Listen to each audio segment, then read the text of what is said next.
Hello everyone, my name is Brooke Palmer and I will be speaking to you today about my particular concussion case study. The athlete is a 21-year-old female college basketball junior point guard. She sustained a head-to-head impact with a fellow teammate in an evening game on December 3rd while diving for a rebound. The athlete initially passed all sideline assessments and did not present with any concussion-like symptoms until 2 to 3 hours post-game. On December 5th, the athlete took the impact test. The athlete's baseline and post-injury tests were used in conjunction to determine if the patient could safely return to activity. The athlete was not permitted to return to basketball until she was back to school without symptoms getting significantly worse and no longer needing any changes to her schedule. On December 9th, the athlete took the impact test again and was cleared to begin her return to play. Here we see the certified athletic trainer's documented SOAP note for the athlete. Subjective. A 21-year-old female basketball athlete is complaining of a headache, dizziness, fogginess, nausea, and anxiety. She states her symptoms increase with rapid head or body movements and notes pain as a 4 out of 10 on a 10-point pain scale. She has had no prior history of concussion. Objective. The certified athletic trainer notes no red flags and that all initial sideline assessments were normal. The athlete had full pain-free neck range of motion. Assessment. The certified athletic trainer's impression of the injury is a concussion. Plan. The athlete is sent home with her legal guardians and is instructed to return to the athletic training room when she arrives back to school. Starting at the top, it's important to note the athlete's baseline test was taken in July of 2014, and his post-injury test was taken in December of 2016. Baseline tests should be repeated every 2 years. The athlete took her first impact test on December 5th and again once she was asymptomatic on December 9th. Moving on down to the athlete's composite scores, we can easily recognize that her two main deficits were in the verbal memory and visual motor speed composites. The athlete's total symptom score was a 70. And now if we look at the bottom, we can make note of the athlete's CEI, or Cognitive Efficiency Index. The CEI measures the interaction between accuracy and speed in seconds on the symbol match test. The athlete's low score of 0.16, which is below 0.2, means that she performed poorly on both the speed and accuracy component. When looking at the raw scores, it is important to remember the two composite scores with the greatest deficit from the previous slide. Word memory, symbol match, and 3 letters are used to calculate the verbal memory composite, while X's and O's and 3 letters are used to calculate the visual motor speed composite. Therefore, when reviewing the athlete's raw scores, it is imperative that the examiner focuses in on these particular sections to assess deficits. When we first take a look here, we see 3 columns. The first and third columns indicate the athlete's baseline and post-injury testing symptoms respectively. The middle column indicates the athlete's symptoms immediately post-injury. When we look further, we see in columns 2 and 3 additional numbers on the right-hand side in red. The numbers indicated in black are the athlete's symptoms immediately before the test, and the numbers in red are the athlete's symptoms immediately after the test. This is known as the Impact Symptom Increase Score, and it assesses how that athlete feels after taking the test and whether the cognitive exertion of taking the test provoked symptoms. And in the case of this particular athlete, the impact test provoked higher symptoms in the following 9 categories: headache, nausea, balance problems, sensitivity to light, nervousness, feeling more emotional, difficulty concentrating, difficulty remembering, and visual problems. However, when looking at this particular athlete's symptom scale, it is evident that she is experiencing symptoms all across the board. Here we are going to take a look at the 6 clinical trajectories of concussion. We will begin with the ocular trajectory. The ocular motor trajectory is typically characterized by symptoms including localized frontally based headaches, fatigue, distractibility, difficulties with visually based classes, pressure behind the eyes, and difficulties with focus.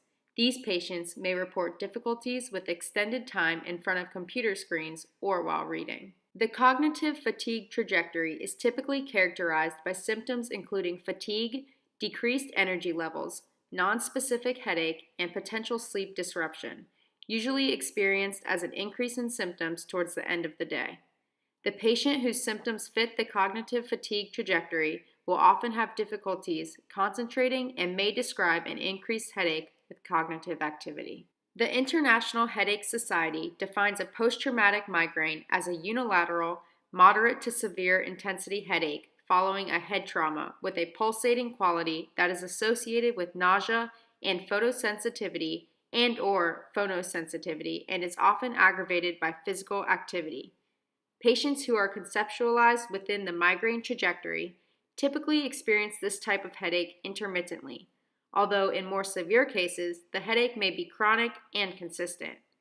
Migraine symptoms are often exacerbated by increased stress, sleep dysregulation, anxiety or emotional changes, and dietary triggers such as caffeine. Next up is the cervical trajectory. There is a subset of patients whose presentation is largely cervicogenic in nature. These patients will typically present with headache and neck pain. When assessing for this trajectory, it is important to focus on characterization as well as location of the headache.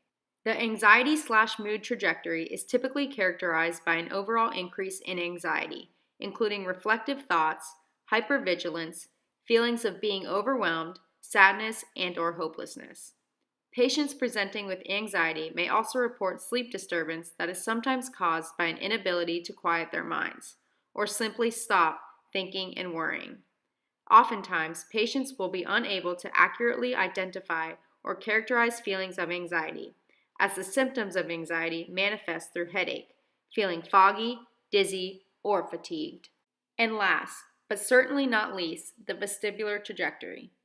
The vestibular trajectory is typically characterized by symptoms including dizziness, fogginess, nausea, a feeling of being detached, anxiety, and overstimulation in more complex environments.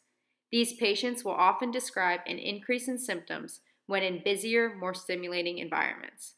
Rapid head or body movements may worsen symptoms. Although the athlete did not present with symptoms in any of the sideline assessments, and in particular the VOMS test, she did note headache, nausea, balance problems, sleep disturbances, and additional symptoms consistent with the vestibular and anxiety/mood trajectories. It is important to note that when preparing targeted treatment and rehabilitation for these trajectories, the vestibular trajectory should be addressed first. The cornerstone of treatment for the vestibular trajectory is comprehensive vestibular therapy. It is of utmost importance that the vestibular therapist is trained specifically in neurorehabilitation and is able to design an individualized treatment plan based on the patient's current presentation. In some cases, patients will experience emotional changes secondary to the vestibular response. In these cases, pharmacological intervention may be warranted. Likewise, patients with more persistent vestibular dysfunction may experience migraine symptoms triggered by vestibular overstimulation or dysregulated sleep. A consultation with a medication provider may be warranted in these cases as well. Once vestibular symptoms have resolved, the anxiety/mood trajectory can be addressed, and supervised physical exertion protocols should begin. For athletes with any emotional contribution, whether anxiety, depression, or simply irritability, increased exertion is a critical treatment component. Increased exertion will not only serve as an emotional release, but may help to decrease overall arousal level. Providing these patients with a daily exercise plan and having them track their progress will help refocus their attention and will likely help to speed recovery. In addition to regular exercise, incorporating a regulated sleep schedule with consistent diet, hydration, and stress management is crucial. Patients with anxiety often do better when provided with structure, and this type of regimented schedule will help to regulate autonomic functioning and again, speed recovery. When these strategies are not successful, or when the underlying anxiety is not diminishing at the expected rate, it may help to refer these patients for psychotherapy or initiate pharmacological intervention. Concussion may affect the ability to learn at school. The athlete may need to miss a few days of school after a concussion.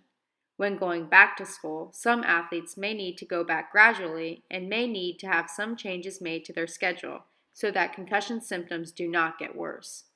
If a particular activity makes symptoms worse, then the athlete should stop that activity and rest until symptoms get better. To make sure that the athlete can get back to school without problems, it is important that the healthcare provider, parents, caregivers, and teachers talk to each other so that everyone knows what the plan is for the athlete to go back to school. If the athlete continues to have symptoms with mental activity, some other accommodations that can help with return to school may include starting school later, only going for half a days, or going only to certain classes, a quiet room and/or more time to finish assignments and tests, use of a student helper or tutor. After a concussion, the athlete should have physical rest and relative cognitive rest for a few days to allow their symptoms to improve. In most cases, after no more than a few days of rest, the athlete should gradually increase their daily activity level as long as their symptoms do not worsen. Once the athlete is able to complete their usual daily activities without concussion-related symptoms, the second step of the return to sport progression can be started.